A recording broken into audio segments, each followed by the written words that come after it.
How to recover PayPal account without email. To recover PayPal account without your email, first of all, go ahead and then launch the PayPal application. Now within the login page, all you have to do is, rather than using the email option, all you have to do is tap on that login info and proceed to type in your mobile number. Now, once you type in your mobile number, all you have to do is input your standard account password and click login. And this should allow you to access or have access to your PayPal account.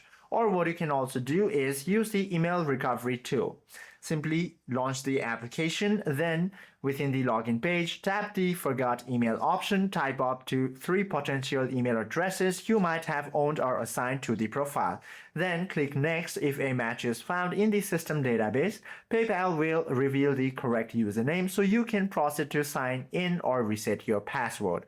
Hope this video helps you out a lot. If you have any questions or queries, do comment down below.